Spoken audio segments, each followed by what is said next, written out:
आज 74वां स्वाधीनता दिवस है। प्रधानमंत्री का भाषण 86 मिनट का लाल किले से आपने सुना। आपसे थोड़ी देर पहले वो संपन्न हुआ। दो हमारे साथ राजनीतिक मेहमान हैं, सुधांशु त्रिवेदी जी भारतीय जनता पार्टी से और सपा से राजकुमार भाटी जी, और हर्षवर्धन त्रिपाठी जी हैं हमारे साथ जुड़े हुए, आनंद पांडे हमारे एडिटर, और देवेंद्र पराशर दिल्ली से। पाटी साहब, ब्रेक से पहले आपने कहा प्रधानमंत्री की बातों में आपको नारे ज्यादा नजर आते हैं, वास्तविकता कम नजर आती है। इसको थोड़ा अगर आप उदाहरणों के साथ बता सकें, जैसे अगर प्रधानमंत्री ये कहते हैं कि नेशनल डिजिटल हेल्थ मिशन की शुरुआत होगी, नेशनल साइबर पॉलिसी बनेगी, या वो 6 लाख गांव तक 3 साल के अंदर ऑप्टिकल फाइबर पहुंचाएंगे, तो आपको सब ये हवाई लगता है? नहीं, बिल्कुल मुझे हवाई नहीं लगता। हमारे देश के प्रधानमंत्री ने घोषणा की है तो हमें इस पर विश्वास रखना चाहिए। लेकिन आज घोषणा हुई है नेशनल डिजिटल हेल्थ मिशन की, आज घोषणा हुई है। ये इस तरह की घोषणाएं पहले भी हुई हैं, उनका क्या हुआ? बहुत जो मेक इन इंडिया और तरह तरह की घोषणाएं की गई थी। मुद्रा लोन भी फर्जी सिद्ध हुआ, उसमें कहीं कोई सार्थकता तो नजर आई नहीं। मुद्रा लोन का तो जिक्र आज भी उन्होंने तो आज भी उसको अपनी उपलब्धि बताया भाषण में।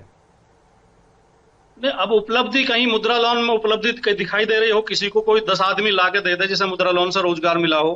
फर्जी बात है कि एक आदमी ने 10 हजार लोगों को रोजगार दिया है। 1 लाख 2 लाख के लोन मिले हैं, उनमें कितने लोगों को किसने रोजगार दे दिया होगा? बैंक खाते खुलवाए गए थे, ठीक है, एक आंकड़े के तौर पे हम कह सकते हैं इतने बैंक खाते, लेकिन उन बैंक खातों से उन गरीबों को लाभ क्या हुआ? कोई फायदा उन्हें सरकार ने कोई मदद की? जो हमारी आयुष्मान योजना पूरी तरह विफल हो चुकी है, उससे केवल प्राइवेट हॉस्पिटलों को फायदा हो रहा है। वो उन्होंने लूट मचाई हुई है, गरीब लोगों को लाभ नहीं मिल, जो कार्ड लेकर जाता है उसी को रिजेक्ट कर देते हैं कि इस तुम्हारा इलाज नहीं होगा इसमें। अभी इस कोरोना में मैं कहते कहते बीच में आपने ब्रेक ले लिया था, मैं कह रहा हूं कोरोना के टेस्ट तक के 5-5 लाख रुपए वसूले गए प्राइवेट अस्पतालों में। नोएडा, ग्रेटर नोएडा की कई अस्पतालों की शिकायत हुई है कि अगर कोरोना टेस्ट कराने आप जाओ तो शर्त लगाते हैं कि 5 दिन एडमिट रहना पड़ेगा हमारे यहाँ, और एक दिन का 10-10 हजार रुपए बैठ के उनके हैं रूम के। तो इतने मतलब लूट मची हुई है, सरकार को कोई नियंत्रण नहीं कर पा रही है। अब मान्यवर कह रहे थे त्रिवेदी जी, बहुत अच्छे प्रवक्ता हैं, बहुत विद्वान हैं, बहुत सब भाषा में बोलते हैं, मैं उनका आदर करता हूं। लेकिन वो कह रहे थे कि पीपी किट बन रही हैं, वेंटिलेटर बन रहे हैं। वेंटिलेटर घोटाले यहाँ हुआ इनका मध्य प्रदेश में, गुजरात में हुआ बीजेपी की सरकार में। गुजरात में फर्जी वेंटिलेटर सप्लाई कर दिए गए और खुद मुख्यमंत्री ने उसका उद्घाटन किया था। बाद में उसमें बड़ा घोटाला सामने आया, पीपी किट फर्जी दे दी गई और महंगी दी गई, दुगने तिगने दाम पे दी गई। पीपी किट खराब थी इसलिए डॉक्टर बीमार हो रहे हैं, कितने हमारे मेडिकल कर्मी मृत्यु हो चुकी है। अच्छा, ठीक है भाटी साहब, मैं आपकी बातों का जवाब लेता हूं। आपने कुछ स्पेसिफिक बातें कही, उनका जवाब सुधांशु जी दे दें, लेकिन मोटे तौर पर जो मुझे आपकी बात समझ में आई, प्रधानमंत्री ने आज ये कहा कि पिछले 5 साल यानी उनका पिछला कार्यकाल जो था वो आवश्यकताओं की पूर्ति के लिए था और ये 5 साल आकांक्षाओं की पूर्ति के लिए है। सुधांशु त्रिवेदी जी, इनका कहना है कि आकांक्षाओं की बात बाद में करेंगे, अभी तो आवश्यकताएं पूरी नहीं हुई। देखिए, पहले भाटी साहब की बात का मैं तथ्यात्मक जवाब दे देता हूं। उन्होंने कहा इससे पहले घोषणाएं हुई तो क्या हुआ। याद करिए 15 अगस्त 2014 प्रधानमंत्री जी ने क्या कहा था, जनधन योजना। और उस समय न रिजर्व बैंक ऑफ इंडिया इस बात के लिए तैयार था, वो 8-10 करोड़ से ज्यादा अकाउंट्स के लिए तैयार नहीं था, 15-16 से आगे वित्त मंत्रालय तैयार नहीं था। परंतु आपने देखा कि पूरे भारत के 95% से अधिक लोग, लगभग 100% कवर हो गए, जो कि वर्ल्ड में बिगेस्ट फाइनेंशियल इंक्लूजन हुआ। दूसरा आप कहेंगे इससे लाभ क्या हुआ? लाभ यह हुआ कि प्रत्यक्ष लाभ हस्तांतरण के द्वारा अभी इसी कोविड के दौर में यदि 2000 रुपए डाले जाते थे तो 2000 का 2000 तत्क्षण व्यक्ति के अकाउंट पे पहुंचता था। एक जमाना था कि 1 रुपए में 15 पैसे पहुंचते थे। तो ये उसका प्रत्यक्ष लाभ दिखा।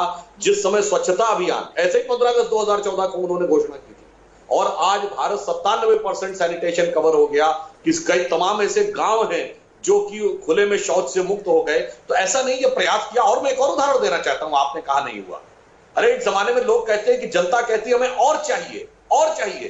प्रधानमंत्री जी ने कहा था गैस सिलेंडर सब्सिडी के लिए कि जो सक्षम है, समृद्ध है, हो सके तो छोड़ दे, गिव इट अप। और आपने देखा दसियों लाख नहीं, करोड़ से ऊपर लोगों ने जो सक्षम थे उन्होंने सब्सिडी छोड़ दी थी। तो ऐसी बात नहीं है, जो प्रधानमंत्री जी ने किया उनकी अविश्वसनीयता थी। इसी कारण 2014 से अधिक जनादेश जनता ने 2019 में दिया, और आज भी गरीब हो, किसान हो, सबके लिए उन्होंने काम किया। और जहां आकांक्षाओं की बात थी, मैं एक बात कहना चाहूंगा सौरभ जी, आकांक्षाएं हमारे आजादी के जमाने के अनफिनिश्ड एजेंडा 370-35 से हटा, ट्रिपल तलाक खत्म हुआ, आतंकवाद विरोधी अधिनियम में परिवर्तन हुआ, किसानों को किसान सम्मान निधि मिलने का तय हुआ और 6,000 रुपए प्रति वर्ष मिलने का तय हुआ, वन राशन वन कार्ड आया, और तो और पहली बार इस वर्तमान भाषण में दो महत्वपूर्ण चीजें हैं जो पूर्व में किसी प्रधानमंत्री के भाषण में। नंबर 1, पहली बार श्री राम जन्मभूमि का उल्लेख किसी प्रधानमंत्री ने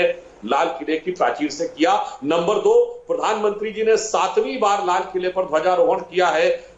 इस प्रकार वो नॉन कांग्रेस प्रधानमंत्री के रूप में सर्वाधिक लाल किले पर ध्वजारोहण करने वाले हो गए, और आज तक ईमानदारी से विशुद्ध गैर कांग्रेसी 2 ही प्रधानमंत्री हुए, अटल जी और मोदी जी। बाकी सब तो पूर्णतः पूर्व में कांग्रेसी थे, यानी कांग्रेस के गोत्र के ही जी। इसलिए मैं कहता हूं इन दोनों दृष्टियों से ये आज का एक अद्भुत और ऐतिहासिक क्षण भी। इसमें से चलिए जो आपने पहला पॉइंट का उस पर बात करना चाहेंगे आनंद पांडे साहब। राम मंदिर का जिक्र प्रधानमंत्री के लाल किले की स्पीच में होना, इसको आप मानते हैं बड़ी बात? जी निश्चित तौर से देखिए, जो माहौल चल रहा है और जिस हिसाब से जो उपलब्धियों की बात कर रहे थे अभी सभी लोग बोल रहे थे कि जो तमाम बातें वो कर रहे हैं, अपनी उपलब्धियां पिछले 5 सालों की गिना रहे हैं, तो मुझे लगता है कि देखिए कि बड़ी कंट्रोवर्सी थी। और अगर आप कुछ समय पहले की बात को देखेंगे सौरभ, आप याद करेंगे तो ये माना जाता था कि हिंदुस्तान की राजनीति में राम जन्मभूमि का एक ऐसा मुद्दा रहेगा जो हमेशा बना रहेगा। इसको ये माना जाता था, जो अपोजिशन के लीडर्स थे, अपोजिशन पार्टीज थी, वो एलिगेशन लगाती थी कि इसको खुद बीजेपी भी सॉल्व करना नहीं चाहती है। उनका यह खुला आरोप होता था कि वो जब तक इसको जिंदा रखेंगे तभी तक उनकी राजनीति चलती रहेगी। तो ये देखिए इस तरह के जो तमाम आरोप थे वो पूरे धराशायी हो गए हैं। इसलिए और लाल किले की प्राचीर से राम मंदिर के मुद्दे का जिक्र करना निश्चित तौर से एक बड़ी राजनीतिक करवट को इंगित करता है। अभी भाटी साहब आप कह रहे थे कि घोषणाएं होती हैं, काम पूरे कहां होते हैं? राम मंदिर का काम इन्होंने अगर कहा तो पूरा किया, ये तो मानेंगे?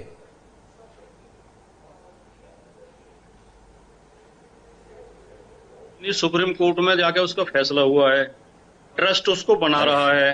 भारतीय सरकारों की देश की आजादी के बाद से लगातार नीति रही है कि सरकारें धर्मनिरपेक्ष रहेंगी, किसी भी धर्म के धार्मिक कार्यों में शामिल नहीं होंगी।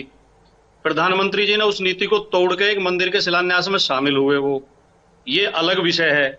मंदिर में जिनकी आस्था है हम उनका सम्मान करते हैं, मंदिर बन रहा है बहुत खुशी की बात है, लेकिन इसका श्रेय बीजेपी को देना, प्रधानमंत्री को देना, मैं समझता हूं ये उचित नहीं है और ये न्यायकारी नहीं है। ये सुप्रीम कोर्ट ने फैसला किया, सरकार ने तो कुछ इसमें किया नहीं, और सुप्रीम कोर्ट ने जैसा भी फैसला किया उस सिर माथे पर ये तो देश की जनता का प्रधानमंत्री ने भी आभार किया, उसका मैं समर्थन करता हूं कि देश की जनता ने बहुत परिपक्वता के साथ, बहुत जिम्मेदारी के साथ शांतिपूर्वक इस निर्णय को स्वीकार किया। उसके लिए जितने हिंदू भाई बधाई के पात्र हैं उतने मुस्लिम भाई भी बधाई के पात्र हैं। हमारे मुस्लिम समुदाय ने भी आगे बढ़कर उसका स्वागत किया। तो ये इस देश की ताकत है। इस ताकत, और प्रधानमंत्री ने अपने भाषण में कहा शांति, सद्भाव, एकता इस देश की ताकत है। लेकिन हमारे प्रधानमंत्री जी कभी कभी ये भी कहते हैं कि उपद्रवियों को तो कपड़ों से पहचाना जा सकता है। वहां हमें संदेह पैदा हो जाता है कि इनकी कथनी कुछ है और करनी कुछ है। अच्छा, आप एक वाक्य में ये बताइए, क्या प्रधानमंत्री को आज अपने भाषण में राम मंदिर का उल्लेख करना चाहिए था या नहीं?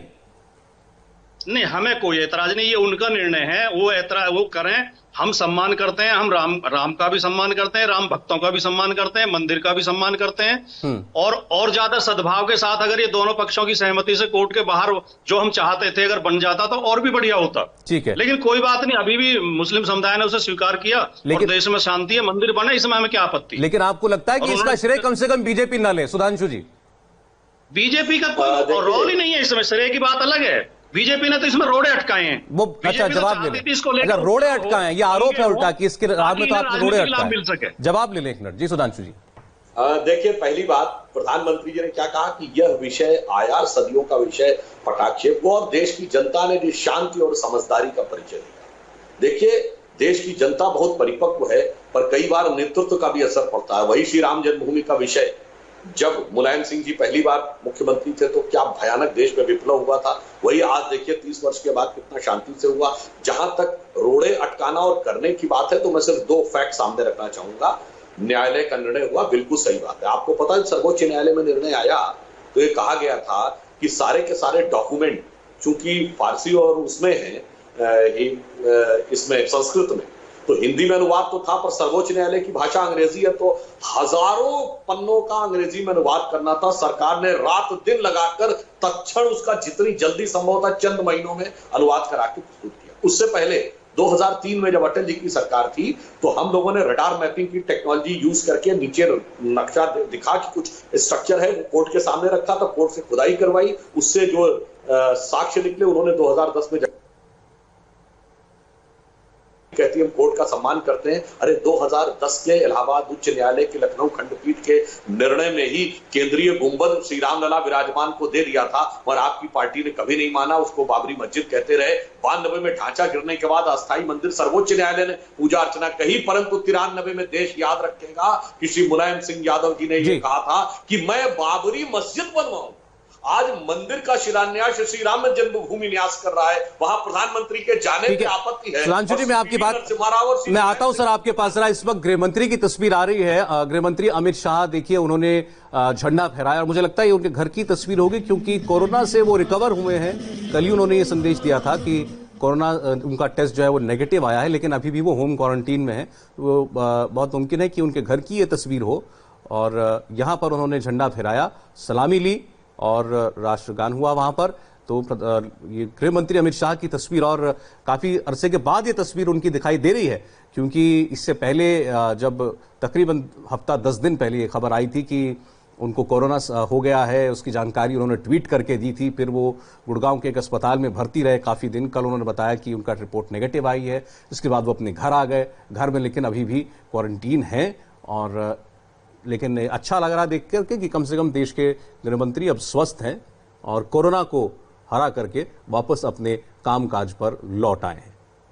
और वहां पर आप देख सकते हैं सभी पुलिसकर्मियों से का अभिवादन करते हुए गृहमंत्री अमित शाह। अभी इससे पहले बात राम मंदिर की चल रही थी। भाटी जी ने कहा कि स्वागत है, राम मंदिर बना है, लेकिन इसका श्रेय भारतीय जनता पार्टी को नहीं देता। इसका जवाब सुधांशु जी ने दिया। हर्षवर्धन त्रिपाठी जी, राम मंदिर का जिक्र राष्ट्रपति ने भी किया और प्रधानमंत्री ने भी किया। एक बात अभी भाटी साहब कह रहे थे कि एक परंपरा देश के अंदर थी कि देश की सरकार, देश का प्रधानमंत्री खुद को धार्मिक आयोजनों से दूर रखता था। उस परंपरा को तोड़ा प्रधानमंत्री ने। नहीं, एक तो ये कि मुझे लगता है कि अच्छा है कि राजकुमार भाटी साहब ये कह रहे हैं कि उनको श्रेय नहीं लेना चाहिए भारतीय जनता पार्टी को। और दुर्भाग्य ये देश का कि देश की सबसे बड़ी अदालत में बड़े बड़े वकील गए थे कि अगर फैसला आ गया तो श्रेय चला जाएगा भारतीय जनता पार्टी और नरेंद्र मोदी को। तो ये तो विपक्षी दलों ने वो तय किया कि भारतीय जनता पार्टी को श्रेय मिले, नंबर 1। नंबर 2 ये कि जब हम ये कहते हैं कि अदालत के फैसले से आया, तो भाटी जी तो चूंकि उस वक्त उनकी पार्टी जो मुलायम सिंह यादव मुखिया थे तो उस वक्त तो गोली चल गई थी राम भक्तों पर। कांग्रेस की सरकार जो अलग अलग समय पर रही और जिसमें अदालत, निचली अदालत के फैसले से ताला खुला, उसको कांग्रेस कहती है कि हमने वहां ताला खुलवाया। तो ये विरोधाभास बहुत है। लेकिन असली चीज क्या है? असली चीज ये है कि इस देश के सबसे बड़े आराध्य और जहां कोई विवाद नहीं है, उन आराध्य को इतने समय तक सीखुचो जैसे मंदिर में रहना पड़ा। वहां जाते हुए बड़ा कष्ट होता था। अब अच्छा है कि वो अस्थायी मंदिर में आए हैं। तो मुझे नहीं लगता कि देश में जब सबकी सहमति है और बार बार जब कई बात होती है कि मुसलमान भी कहते हैं, सब कहते हैं इस जमीन पर जो है सबके आराध्य हैं, तो फिर ये ऐतराज क्यों कि राम मंदिर के भूमि पूजन में प्रधानमंत्री हो, नंबर 1।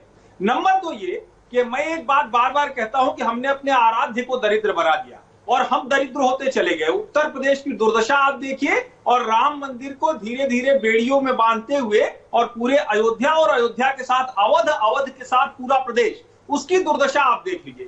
अब अगर वो भव्य राम मंदिर बन रहा है, उसमें प्रधानमंत्री शामिल होते हैं और एक आर्थिक विकास की भी संरचना तैयार होती है, तो इसमें किसी को ऐतराज क्यों होना चाहिए? और मुझे लगता है कि जब हम कहते हैं श्रेय देने की बात, तो श्रेय जनता भरोसे की वजह से देती है। निश्चित तौर पर ये सर्वोच्च न्यायालय में तय हुआ, लेकिन ये बहुत अच्छा हुआ कि अदालत के बाहर फैसला नहीं तय हुआ, नहीं तो फिर कोई आके खड़ा हो जाता और कहता कि हमारी सहमति नहीं है। और सहमति एक बात तो साफ है, शहबाज शरीफ और इकबाल अंसारी जो सारे जीवन पिता पुत्र लड़ते रहे, वो उसमें शामिल रहे, और शरीफ चाचा जो लावारिस लाशों का संस्कार करते हैं वो उसमें शामिल रहे। इसलिए सहमति तो बनी, लेकिन बहुत दिनों तक ऐतिहासिक गलती करने के बाद ये भी हमें बात रखना चाहिए। देखिए, एक बात साफ है, देवेंद्र पराशर, आपसे एक छोटा कमेंट चाहिए। ये बताइए, ऐसा लगता है कि चाहे 370 हो चाहे राम मंदिर, ये बात साफ है कि प्रधानमंत्री नरेंद्र मोदी और उनकी सरकार ये मैसेज देना चाहते हैं देश को, देश के सामने दो बातें कि ये दोनों विषय ऐतिहासिक थे, इनको हमने हल किया, ये हमारे कार्यकाल में हल हुए, और दूसरा ये हमारा वादा था ये हमारी सरकार का वादा था कि हम ऐसा करेंगे और हमने किया ये। जी निश्चित तौर पर सौरभ, और संघ की बात कर लें या बीजेपी की बात कर लें तो ये दो प्रमुख एजेंडे थे और वो एजेंडे अगर पूरे हों तो निश्चित तौर पर मैसेजिंग तो होगी ही। हालांकि राम मंदिर को लेकर प्रधानमंत्री मोदी की आप मैसेजिंग देखें बहुत अलग तरीके की रही है। 2014 के लोकसभा चुनाव की बात कर लें, 2014 से 2019 के बीच की बात कर लें, 2019 के लोकसभा चुनाव की बात कर लें, इन पूरे दरमियान एक बार भी राम मंदिर को लेकर कोई उन्होंने एग्रेसिव स्टेटमेंट नहीं दिया था। लेकिन दूसरी तरफ फैजाबाद दो बार गए, चुनावी रैली किया, वहां भी एग्रेसिव स्टेटमेंट नहीं दिया और वहां पर टेंट में रामलला को देखने भी नहीं गए। जाहिर तौर पर उन्हें बखूबी पता था और उनके मन में कहीं ना कहीं एक डिजाइन था कि इस मसले को कैसे सॉल्व करना चाहिए, कैसे अदालती कार्रवाई के द्वारा ही इसे सॉल्व होना चाहिए। और उस लिहाज से जब सॉल्व हुआ और जब वहां भूमि पूजन हुआ तो निश्चित तौर पर वो मैसेजिंग तो होगी कि बहुत सही तरीके से हमने इसको सॉल्व किया है। और भूमि पूजन के दिन भी आप देखें तो ये प्रधानमंत्री का निर्देश था कि भारतीय परंपरा के सभी पंथों के धर्मानुयायियों को वहां पर बुलाना चाहिए, उनके धर्म गुरुओं को बुलाना चाहिए, जो कि उस दिन बुलाया गया था। जाहिर तौर पर मैसेज ये है कि सबका साथ लेकर हम चल रहे हैं वहां भी। ठीक है, समय बिल्कुल खत्म हो गया है। सुधांशु जी कुछ शॉर्ट कमेंट करना चाहते हैं? बस एक ही वाक्य, ज्यादा नहीं कहूंगा। जिन लोगों के मन में यह संदेह है कि राम सांप्रदायिक हैं, तो आज बताइए लाल किले पे झंडारोहण से पहले प्रधानमंत्री कहां गए थे? राजघाट पे। राजघाट पे क्या लिखा महात्मा गांधी समाधि पे? हे राम। तो सांप्रदायिक है क्या वो? राम सनातन संस्कृति के प्रतीक है, इसीलिए संविधान की मूल प्रति में फंडामेंटल राइट्स के चैप्टर के ऊपर भी भगवान राम, माता सीता और लक्ष्मण का चित्र है। दुर्भाग्य ये है कि ये तथाकथित सेकुलर राजनीति ने सनातन संस्कृति के प्रतीक, जो राष्ट्रपिता के राजनीतिक दर्शन के प्रतीक थे, उन्हें सांप्रदायिक बना दिया। खैर संयोग है कि अब दिशा सकारात्मक दिशा में गई है। और जो ये कहते हैं कि धार्मिक आयोजन में नहीं जाना चाहिए, वो बगैर रोजेदार हुए रोजा अवतार करते हैं। यानी ये तो मजाक उड़ाना हुआ कि कोई व्रत न रख के उद्यापन करूंगा शाम को बैठ के, तो वो धार्मिक आयोजन नहीं था।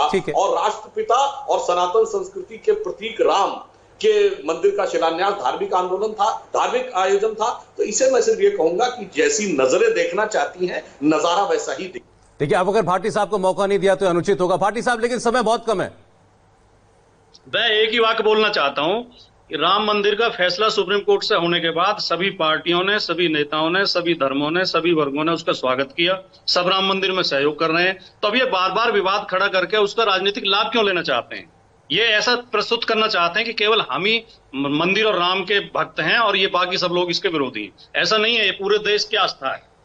चलिए, बहुत बहुत धन्यवाद सुधांशु त्रिवेदी जी, राजकुमार भाटी जी, हर्षवर्धन त्रिपाठी साहब, हमारे दो सहयोगी आनंद पांडे जी और देवेंद्र पराशर, आपके बहुत बहुत शुक्रिया। प्रधानमंत्री के आज के भाषण का विश्लेषण चलता रहेगा।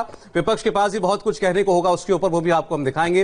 लेकिन फिलहाल एक ब्रेक का वक्त है और ब्रेक के बाद देखिए LAC पर कैसे मना आजादी का जश्न।